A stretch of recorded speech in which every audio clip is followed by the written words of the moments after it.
Oluoch, KTN.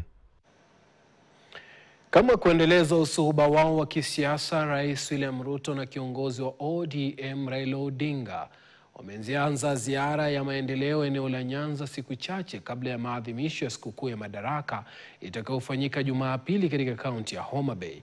Kama anavyoripoti Bramwell Bwire, Rais alizindua mradi wa nyumba nafuu wa Makasembo na kuzindua ujenzi wa nyumba nyingine 750 eneo la Kirembe, Kisumu, ambapo Odinga alitoa ardhi yake ya ekari 5 za kusaidia kufanikisha mradi huo.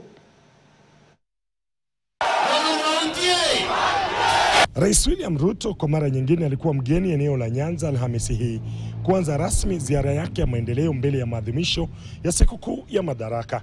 Ila safari hii aliambatana na kiongozi wa ODM Raila Odinga. Viongozi hao wawili wakiapa kuendeleza usuhuba wao wa kisiasa ili kufanikisha maendeleo. Wale majamaa wale wa ukabila na chuki mingi na kisirani mingi na hasira mingi wanataka kutupeleka kwa mambo ya siasa mfululizo. Mimi nimewaambia watupatie nafasi, mimi na baba tuendelee na kazi bila break. Nyinyi watu wa Kisumu mnasema siasa mfululizo ama kazi bila break? Tulisema hatutaki watu wetu wangoje mpaka siku nyingine.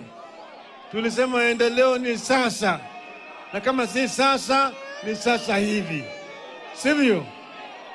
Hii ndio sababu tulifanya hii mkataba na chama ya Bwana Ruto. Muonekano huu wa pamoja wa Ruto na Odinga ukisawiriwa kwa wenye ujumbe mkubwa kisiasa, na hapa walizindua mradi wa nyumba nafuu wa Makasembo jijini Kisumu. Zaidi ya hapo, waliweka jiwe la msingi kwa ujenzi wa nyumba zingine 750 eneo la LV Marina. Nyinyi mnajua nilikuja hapa juzi, tukaanzisha ile program ya affordable housing. Hiyo mjengo inaendelea, imefika ghorofa ya 7. Inaendelea hapo, si namna hiyo?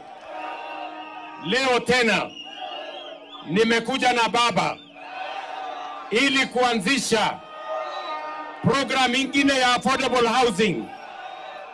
Pale tutajenga tena nyumba 750. Leo Rais Ruto ameweka msingi ya kujenga manyumba ya bei nafuu kwa wananchi.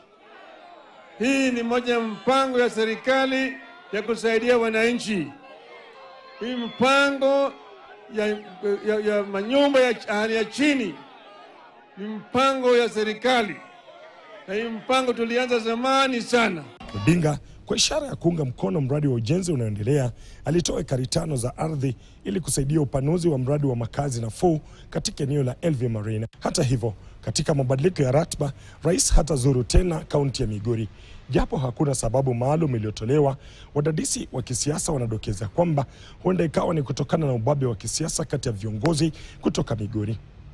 Rais Ruto ameratibiwa huko Homa Bay hapo Ijumaa na Jumamosi kabla ya kutamatisha ziara yake siku ya Jumapili wakati wa maadhimisho ya sikukuu ya Madaraka itakayoandaliwa katika uwanja wa Raila Odinga, Homa Bay. Bramwell Bwire, KTN, Kisumu. Kwa kweli ni mkengeuko mkubwa.